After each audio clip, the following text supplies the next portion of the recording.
She stormed onto my porch like she owned the mountain itself, clutching a paper with big red letters across the top. "You can't stay here," she barked, shoving it at me. "This cabin is on HOA property, and I'm giving you until tonight to pack up." I didn't even look at the paper. I just sipped my coffee and said, calm as ever, "Karen, this isn't your HOA. This land is mine." Her eyes narrowed. She smirked. "Oh, we'll see about that. If you don't leave, I'll call 911 and have you dragged out in handcuffs. Don't test me." She lifted her phone, dialing right in front of me like she was the sheriff of the whole county. I could hear her voice rise, fake panicked. "Yes, officer, there's a man trespassing in my community cabin, refusing to leave. Please hurry." I leaned against the porch railing, heart steady, because while she thought she was making the rules, she had no clue who she was really dealing with. 15 minutes later, I heard the crunch of tires on gravel. Two men stepped out of a black SUV. No badges, no uniforms, just cheap vests that said security in faded letters. Karen ran to them like she had called in the cavalry. "There he is," she pointed at me, her voice shrill. "Arrest him now! He's trespassing on HOA property. I want him removed today." One of the so-called officers puffed out his chest and said, "Sir, you need to vacate the premises immediately. This land belongs to the homeowners association."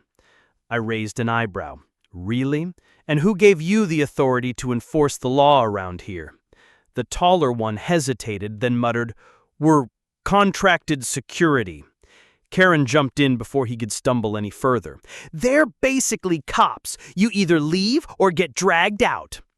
I couldn't help but smile. "Karen, you just made a huge mistake. Because if you think two rent-a-cops in a fake notice are going to scare me off my own property, you're about to find out how wrong you are." The fake cops moved closer, their hands resting on their belts like they were about to cuff me. One of them even tried to grab my arm. Karen folded her arms, smug. "Don't resist. It'll only make things worse for you. By tonight, this cabin will be empty." I stood my ground. "Touch me again and you'll regret it." The shorter one sneered. "What are you gonna do? You don't own anything here. Karen already filed the report." That's when Karen reached into her bag and pulled out a bright orange sticker, the kind HOAs slap on cars before towing them.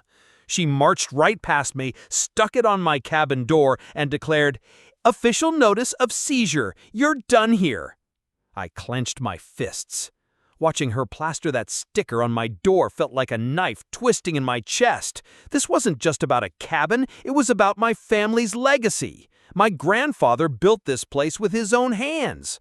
And now some entitled woman and her fake army were trying to erase that with a piece of paper and a phone call.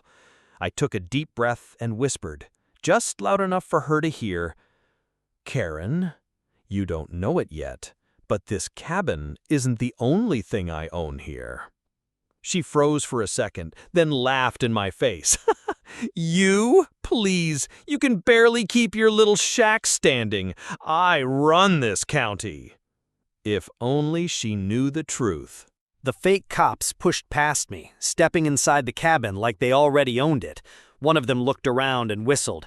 "Nice place. Shame you won't be staying here." Karen smirked. "Lock it up when he's gone. Change the keys if you have to." That was it. My patience snapped. I pulled out my phone, opened a folder, and tapped a file. Within seconds, the screen lit up with scanned documents, each one stamped and signed. I held it up to her face. "See this? Property deed, not just for this cabin, but for 2,000 acres of land." Her smile faltered. "You're lying." I scrolled to the next page. County seal, official signatures, all perfectly legal. You know what's funny? This cabin doesn't sit in your HOA's jurisdiction because your precious HOA sits in my jurisdiction. The fake cops looked at each other nervously. One whispered, "Wait, is that real?" Karen's voice cracked, but she tried to hold her ground. "Even if you own the cabin, the county still enforces zoning laws. I'll have them shut you down." That's when I leaned in, my voice low and steady.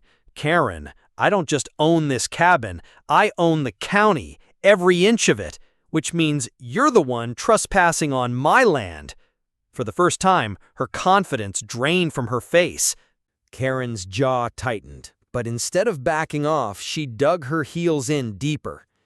"Nice forgery," she hissed. "You think a few fake papers are gonna scare me? The police are already on their way, and when they see this, you'll be the one in handcuffs." She yanked the paper from my hand, crumpled it, and tossed it on the porch. The fake cops puffed up again, emboldened by her words. "You're done here, old man," one of them barked. "When the squad car shows up, you'll be riding in the back." I didn't flinch. Instead, I walked over to the edge of my porch and pointed down the winding road. "You mean that squad car?" Their heads turned. Rolling up the dirt path was a sheriff's cruiser, lights flashing, dust cloud trailing behind. But here's the catch. This wasn't her police backup. This was the real sheriff, my friend, my hunting buddy, and the man who knew exactly whose land this was. Karen's smug grin twisted into confusion. "What's going on? Why are they here so fast?" I folded my arms, calm as ever. "Because, Karen, when you called 911, the call still had to route through my county office." The cruiser stopped, and the sheriff stepped out, already glaring at the scene. The sheriff slammed his door and adjusted his hat, his boots crunching on the gravel as he walked up the porch steps. He didn't even look at me. His eyes went straight to Karen and her hired muscle. "Ma'am," he said in a deep, steady voice, "why are you trespassing on this property?" Karen's face flushed red.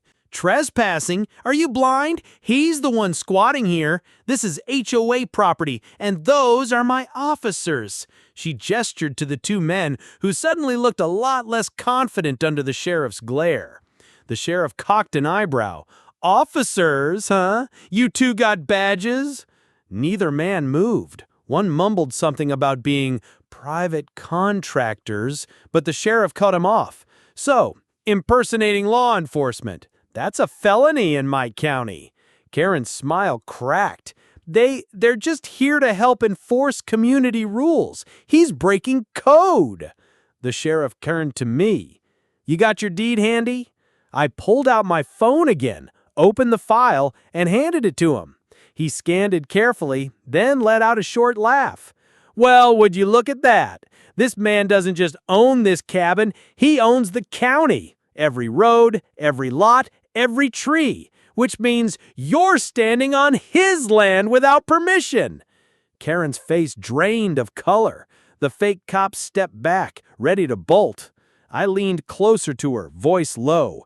"You wanted me gone, Karen, but it looks like you're the one about to be escorted out." Karen stammered, "This can't be right. I'll appeal. I'll call the county board." The sheriff smirked. "Ma'am, the county board reports to him. You've got no ground to stand on." He motioned to the fake cops. "Hands behind your back, both of you.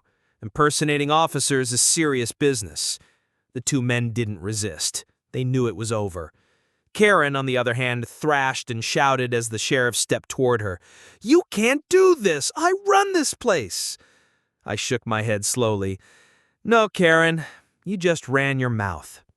Her wrists clicked into the cuffs, and for the first time that day, the mountain felt quiet again. The sheriff turned to me, a small grin tugging at his lip. Guess justice got served a little faster than usual. I looked at my cabin, at the land my grandfather left me, and then back to Karen being shoved into the squad car. I didn't fight for this country just to be told I can't live on my own land. Not by her, not by anyone. As the cruiser rolled away, I closed the cabin door behind me, peace finally returning to my porch.